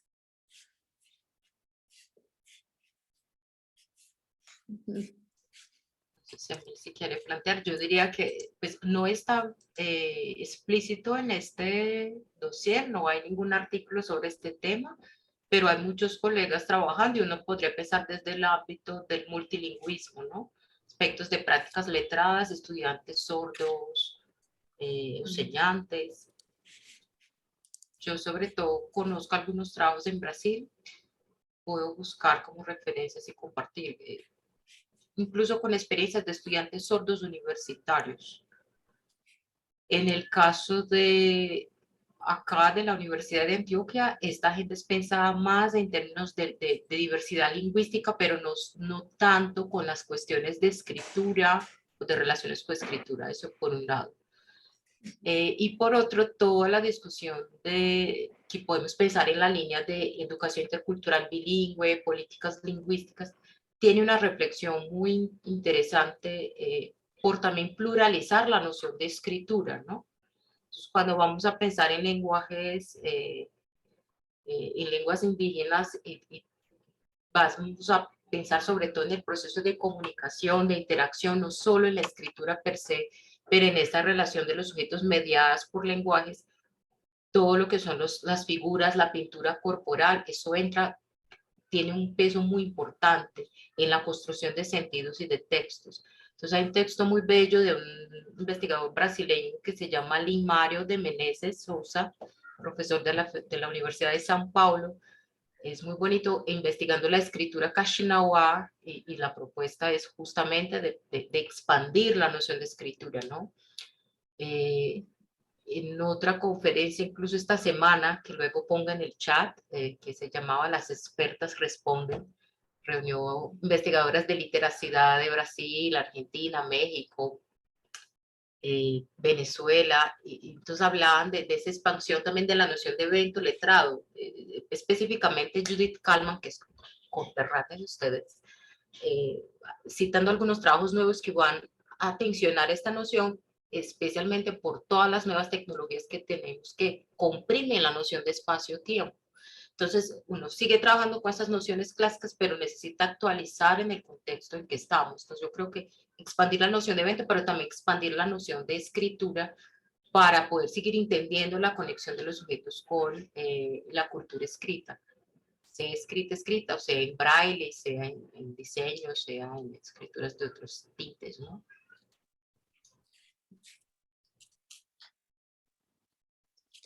Bueno, de las otras preguntas, no sé si mientras, bueno, hay un comentario aquí que voy bueno, aquí hay más. Que creo que la doctora Luanda puede traducir mejor, pero bueno, creo que está felicitando por la presentación, ¿no? Y las investigaciones relacionadas a la equidad, principalmente en territorios vulnerables. El doctor Gregorio Hernández nos pregunta si pueden ampliar un poco sobre cómo concilian en Colombia la influencia anglosajona de los nuevos estudios en literacidad y la escritura académica en general y las condiciones, tradiciones o propuestas no anglosajonas en la investigación o en la docencia. Para esto que está preguntando el doctor Gregorio, yo quisiera también un poco abundar, porque creo que tiene que ver un poco con los estudios decoloniales, ¿no? De los que ya hablaron y que el doctor, lo que nos ejemplificaban del doctor Gregorio, su aporte, pues tiene que ver en ese sentido. Y es porque también en la conferencia pasada de este seminario se habló un poco, ¿no? Sobre este enfoque de lo decolonial, ¿no? Y cómo, por un lado, creo que tenemos que pensarlo, hay como una cierta noción de que son una moda, ¿no? Entonces, están de moda ahorita la decolonialidad, entonces como que dejamos de lado todo lo que sí nos han aportado diferentes enfoques o de otras geopolíticas, y me parece que es importante que tengamos como un poco de claridad en este sentido de que por lo menos en nuestro territorio, ¿no? O en nuestros contextos latinoamericanos, me parece que es complicado hablar como de que, ay, bueno, ahorita estamos un poco de moda, ¿no? Creo que podemos establecer que los enfoques decoloniales nos ayudan justamente a pensar en estos términos de justicia, equidad, ¿no? De cómo lo que hablaban ustedes en la conferencia, ¿no? Cómo la universidad finalmente puede terminar siendo un espacio de elitismo en vez de inclusión, ¿no? De la equidad para las sociedades. Entonces, no sé cómo podríamos quizás un poco ampliar en esta discusión, ¿no? De lo decolonial en la literacidad. No sé si ustedes lo han trabajado, lo han pensado.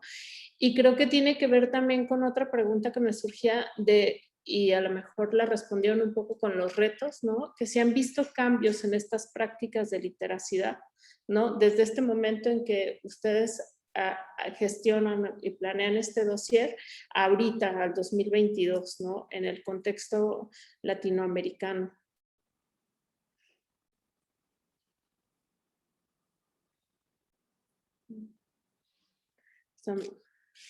¿Las revolví más? Yo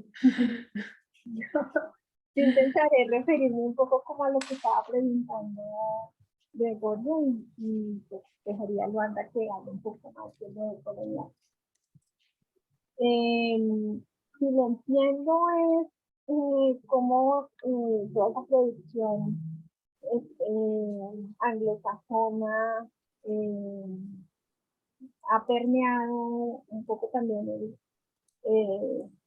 la visión que tenemos de literatura más local.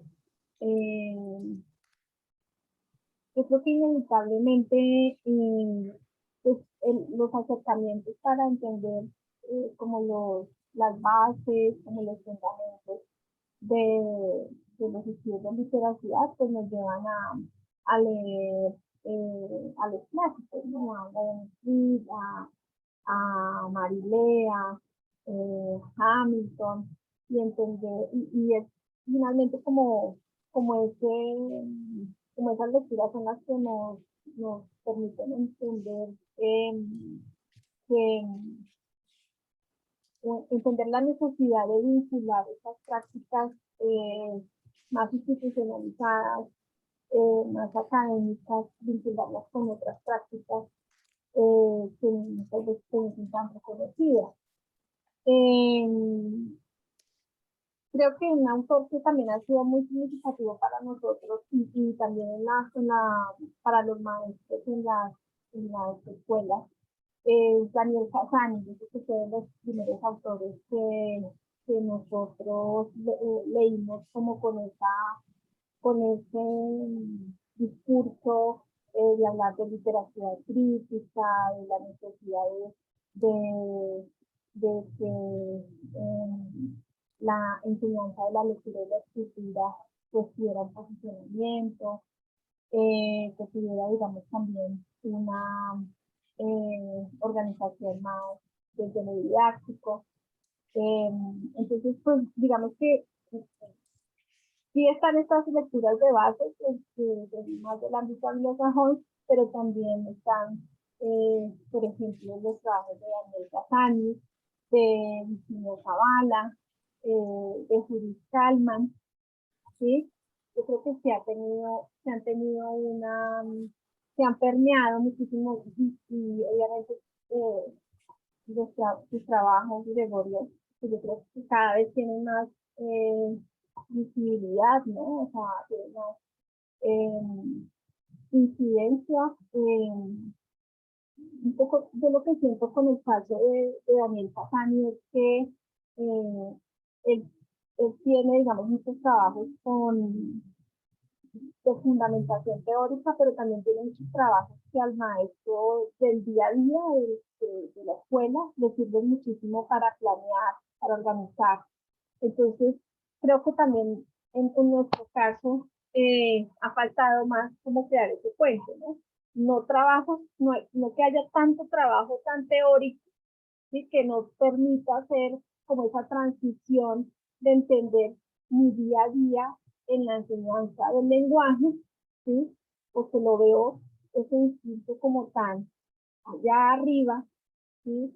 Que no lo puedo aterrizar a algo más concreto, a algo más práctico, ¿sí?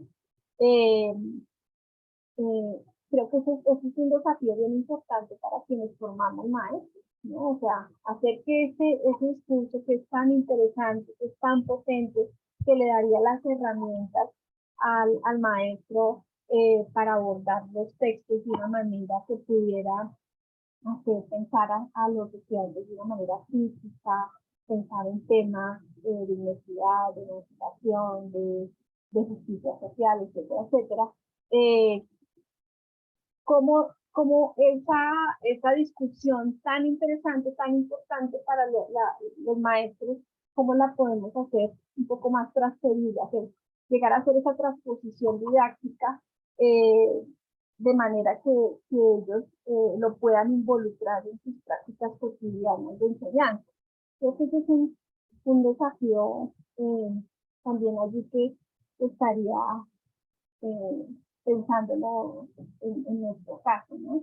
Tanto Luanda como yo hemos trabajado en facultades de educación y trabajamos con formación de maestros y sabemos que eso es una preocupación, ¿no?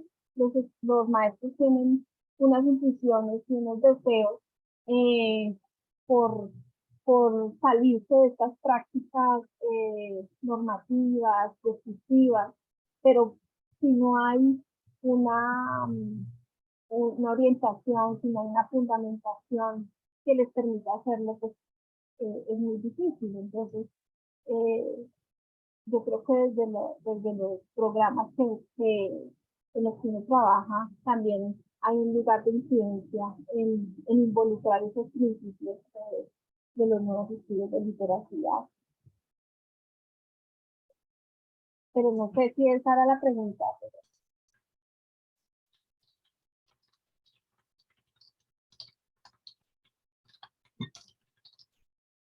Gregorio, ¿va a agregar algo? Y va a coger la pregunta. Dale, Gregorio. Sí, lo veo por ahí.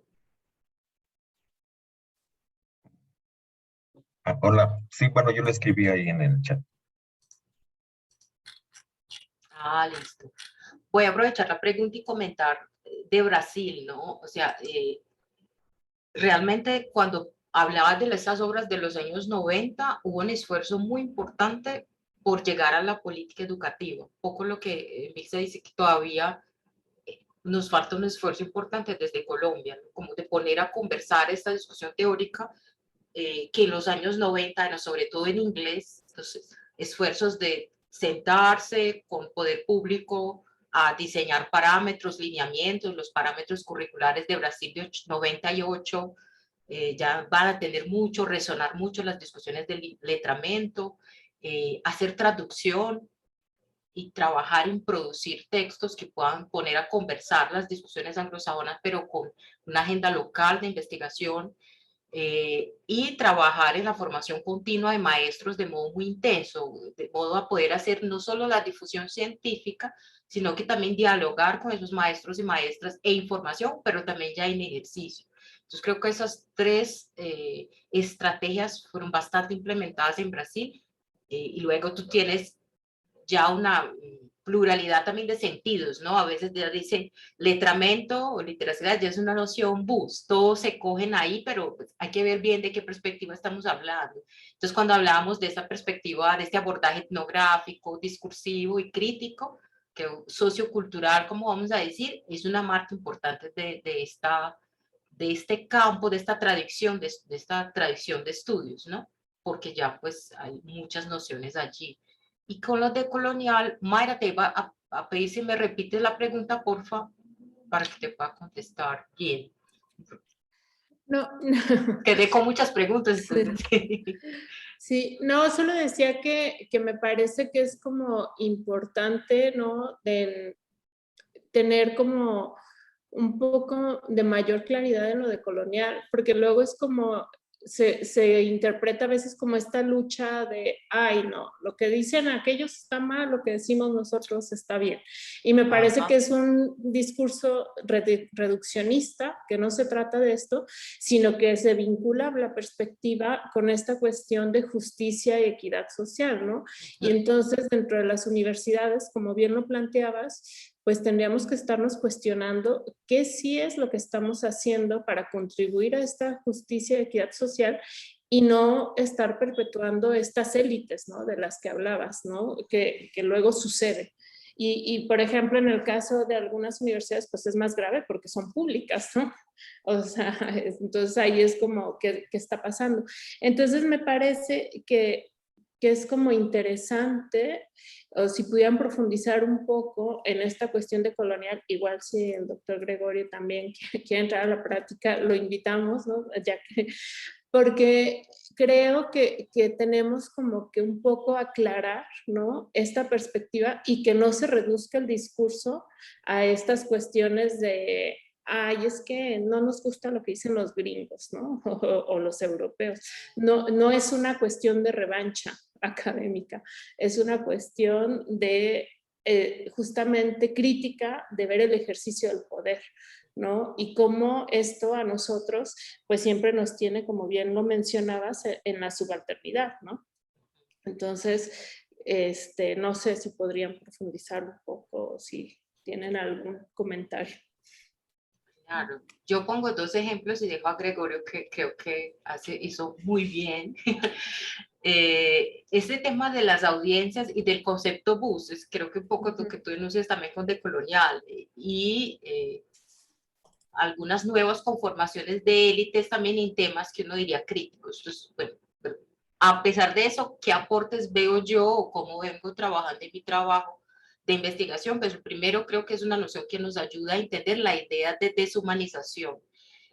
Yo vengo de Brasil, y en Brasil la ganancia que hemos tenido con el movimiento social negro ha sido muy grande, de poder entender el racismo y los impactos del racismo en la sociedad, y el racismo como deshumanización y violencias epistémicas, pero físicas, históricas. Entonces, la noción de decolonialidad me ayudó a conectar con la producción latinoamericana de lengua hispánica, no portuguesa, y dar como un enlace importante allí para entender, en el caso de la investigación de maestría, las prácticas letradas autogeneradas o vernáculas de comunidades que están luchando por su vivir y por su territorio. Entonces era poder salir de este marco de las prácticas letradas dominantes, que muchas veces vamos a tener en los estudios de literatura y lenguaje, ¿no? El buen escribir, eso es que es leer, lo otro no es leer. Entonces, salir de este marco y entender qué es lo que la gente lee y qué hace con eso de la lectura. Entonces, creo que es un concepto que me ayudó en este escenario a entender eso y poder visibilizar esas prácticas en la discusión del lenguaje y, bueno, de formación de maestros. En el caso del doctorado, yo acompañé estudiantes que ingresaron en universidades con acción afirmativa, estudiantes afrodescendientes e indígenas en Brasil y en Colombia, y que en sus universidades públicas, ícono de sus territorios que son marcados por una identidad regional desde la blanquitud, son regiones que se creen muy blancas frente al país tropical, Colombia y Brasil. Entonces, en este escenario del blanqueamiento, era muy interesante ver cómo los estudiantes afrodescendientes no solo vivenciaban y concluían sus pregrados allí, sino cómo creaban conocimiento en sus tesis de grado. Entonces, la noción de decolonialidad con la discusión de colonialidad del saber fue clave para poder mostrar allí las subversiones que esos estudiantes hacían desde su modo de escribir, pero también desde su tema de escritura y de construcción de conocimientos ustedes realizaban. Y desde la discusión de la decolonialidad podría mostrar allí unas pequeñas estrategias, unas pequeñas fisuras o grietas que generaban este campo de conocimiento. Esos son algunos aportes que veo, pero creo que Gregorio nos puede contar un poco de estas otras nociones ahí que van pasando con los decoloniales. Bueno, gracias por la invitación a participar. Mira, no quiero aquí extenderme porque realmente yo he hablado mucho de esto en distintos eventos. Uno de los más recientes fue en una conferencia que di en la Universidad La Salle de Colombia, de Bogotá, y está ahí en un video en YouTube, ¿sí?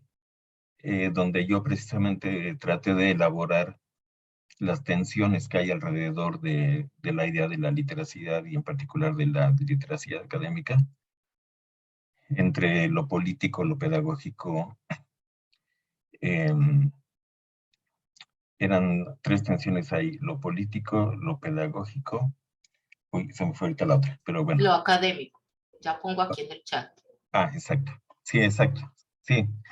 Pero bueno, entonces ahí hay una parte importante de mi comentario, y bueno, más recientemente, esa conferencia que la improvisé, digamos, en el momento de darla, la elaboré en forma de un capítulo que va a salir próximamente en un libro que se publica entre la Universidad Javeriana y la Universidad de Florida.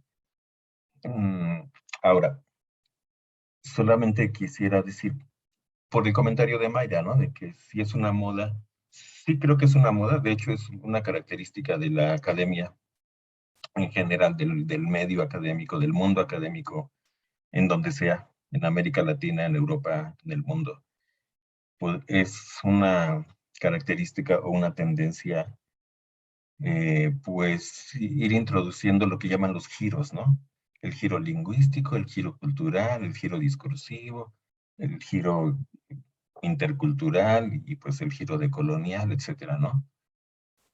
Pero yo quiero hacer bueno, intento hacer una diferenciación entre lo que pasa en el mundo académico, que por cierto, hasta la fecha, al menos en México y supongo que en buena parte de América Latina, sí creo que sigue siendo un mundo pues colonizado o neocolonizado, es decir, que refleja muy bien esa historia larga de colonialismo. ¿Por qué lo digo? Porque la mayoría de los investigadores de alto nivel, los que tienen más voz, publicaciones, reconocimientos, plazas y sueldos, son europeos y norteamericanos, en México. Así lo puedo afirmar porque he estado ahí como estudiante, como ayudante de varios de ellos. Les he hecho el trabajo a varios. He vivido la experiencia de hacer el trabajo, escribir libros y bueno, pues que el crédito lo tengan los que tienen el puesto, etcétera, ¿no? Entonces, aquí lo que yo digo es que más allá de decir que es una moda en el discurso académico, es una realidad que vivimos socialmente. Sí, esto mismo que acabo de decir, exactamente lo mismo que acabo de decir del mundo académico, es, una muestra de lo que ocurre en la sociedad en general, ¿sí? La división de clases sociales es una división racial, étnica, ¿sí? También. Pero desde el punto de vista ya fuera de la universidad y del mundo académico, lo que nosotros vivimos en nuestros países, cuando digo nuestros países me refiero pues a los países que fueron colonias de Europa, que fue prácticamente toda América, África y buena parte de Asia, ¿sí?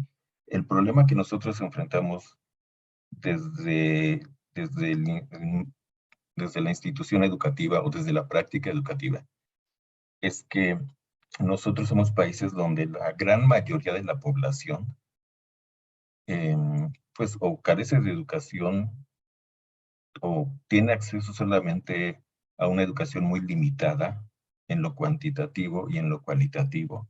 Sí, en lo cuantitativo en el sentido de que el nivel de escolaridad de nuestra población es muy bajo comparado con los países llamados el primer mundo. En lo cualitativo, pues que las, digamos, las oportunidades de aprendizaje que se tienen en las escuelas disponibles para la gran masa de la población, pues son muy pobres o débiles, ¿sí? Las pedagogías que predominan en las escuelas públicas son muy limitadas en muchos sentidos, ¿no? Y entonces eso es un problema masivo, ¿sí? Ahora, ¿cómo explicamos ese problema masivo? Pues hay un discurso, al menos en México ha habido un discurso oficial predominante, que es pues porque los niños o la gente no tiene las habilidades y hay que enseñarle las habilidades, ¿sí? Simplemente así se reduce a un problema de capacidades individuales y desde el punto de vista de las políticas educativas, como dice Luanda, pues se reduce a un problema de introducir cambios en los enfoques o modelos curriculares, ¿sí? Las reformas educativas en México en los últimos 30 años consisten en modificar el discurso de los documentos curriculares. Lo que no se modifica son las prácticas pedagógicas en las aulas, ni las condiciones de trabajo de los maestros en las escuelas, ni las condiciones de vida de la población que atienden a esos maestros. O muy poco, entonces esa es una de las razones por las que creo que es importante, o tiene sentido, sí, no perder de vista que nuestras realidades educativas son tienen un origen social e histórico amplio y una buena parte de ese origen es la experiencia del colonialismo y después de la colonialidad, ¿no? Y bueno, finalmente, un último punto que yo quiero decir es que las prácticas, que es importante a mí me parece, precisamente en este contexto de que se va volviendo como una moda, uno se da cuenta que algo se vuelve en una moda cuando lo retoma el discurso oficial, ¿sí?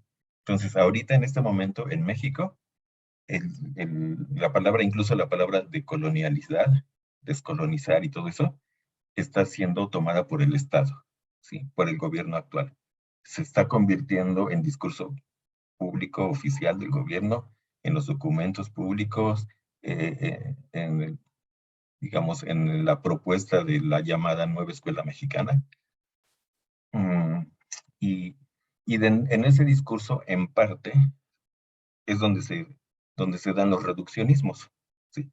Es donde se dan los reduccionismos, porque es como cuando fue discurso oficial el constructivismo piagetiano, ¿sí? Hace algunos años hubo varios gobiernos en México que introdujeron el constructivismo piagetiano como teoría oficial en la educación, y posteriormente la teoría sociocultural vygotskiana. Eso aparece en los documentos oficiales, pero de unas maneras muy reducidas. Entonces, a mí me parece que parte del reduccionismo en este momento, alrededor de la idea de colonialidad o descolonización, es decir, pues como además se junta con esta otra moda de la interculturalidad y la multiculturalidad, y de decir, bueno, pues todo mundo tiene maneras distintas de comunicarse, cada quien tiene las suyas, sus prácticas, sus costumbres, sus tradiciones, y hay que respetarlas y valorarlas y validarlas.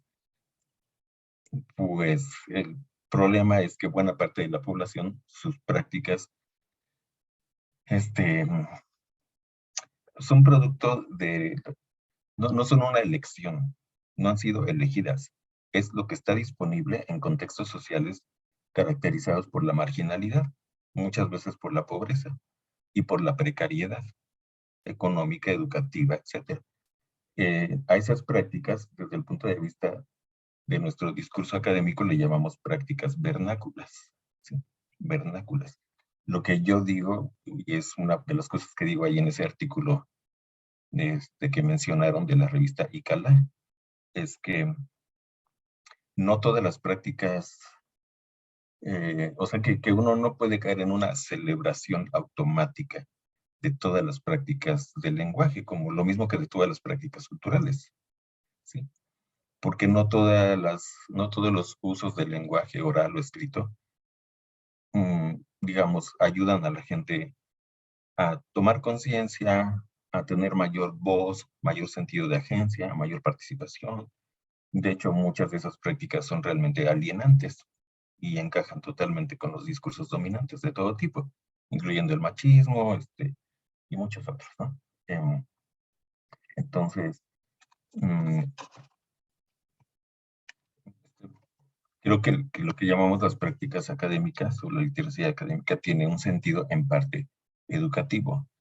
Yo diría en un sentido en parte como lo planteaba Paulo Freire, pero como dice un libro, esa es otra historia y hay que contarla en otra parte. Gracias. Muchas gracias, doctor Gregorio y doctora Luanda y Emilce. Le invitamos a que nos cuente esa otra historia, ¿no? En otra de las conferencias. Pues no sé si alguien más tiene algún comentario, quisiera decir algo. También ya vamos a llegar a las 2 horas, ¿no? Que es como más o menos el tiempo que utilizamos para este seminario. Entonces, si ya nadie tiene nada que decir, bueno, veo que aquí la doctora Luanda está escribiendo, no sé si quieras decir algo. Y quiero solo mostrar un último detalle, pero mientras, si alguien quiere preguntar o comentar algo, con mucho gusto. Sí, ya. Si no, era apenas como para finalizar, mostrar un poco la carita y la carátula de los artículos, un poco esa reflexión que presentamos acá. Emil y yo desarrollamos más en el artículo que es el primer artículo de la revista, Discusiones Actuales, Oportunidades y Horizontes en estos estudios de América Latina, que obviamente en pocos años ya demandarán una nueva apuesta de este estilo, porque pues ya hay nuevas agendas, nuevas preguntas, todo lo de la pandemia pone otro divisor de aguas en la discusión. El otro artículo un poco más reciente es este que presentamos ya más al final, está en la revista Enunciación queremos mucho invitarlos a conocerlo, acercarse. Es un número temático sobre escritura e identidad. Salió en 2021, perdón, hace un añito, el año pasado, organizado por Laura Esner y Ana Atorresi de Argentina, la Universidad de Río Negro. Y parte de las reflexiones que venimos conversando todavía con Emilce, o en este momento mucho más centrada en literacidad académica, tiene que ver con un grupo de estudio que tenemos desde la Red Latinoamericana de Centros y Programas de Escritura, que es el grupo Dispositivos Didácticos para Acompañamiento de Escritura Investigativa. Entonces estamos muy centradas en pensar sobre los grupos de escritura o círculos de escritura y cómo aportar a la luz de esa discusión pues, crítica, a hacer un acompañamiento mucho más cercano y pertinente a estudiantes tesistas de pre y posgrado. Entonces, muchísimas gracias por esta invitación, por poder compartir con ustedes en este escenario, muy abiertas a nuevas conversaciones. Pues el programa de ustedes nos parece muy interesante, valioso y de los pocos, ¿no? No hay muchos programas centrados en literacidad, así que también les felicitamos mucho por ello. Muchas gracias. Pues sí, no, estamos tratando de hacer un esfuerzo, ¿no? Por aquí aportar algo, ¿no? O que crear una red, ¿no? En la que podamos hablar de la literacidad. Bueno, si ya no hay nadie más, algún comentario, me gustaría agradecerle, ¿no? A la doctora Emilce y a la doctora Luanda por acompañarnos el día de hoy. Creo que estuvo muy interesante. Y nada más en los comentarios les dejé el link al Facebook de la maestría, porque ahí ponemos las conferencias que se van a dar próximamente.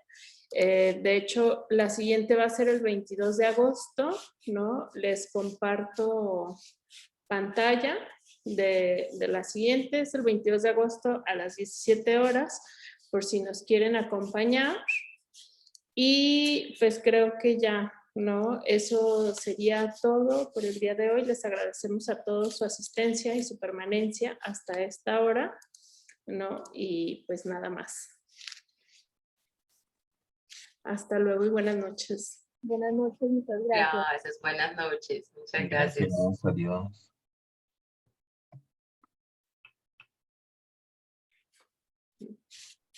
Mm.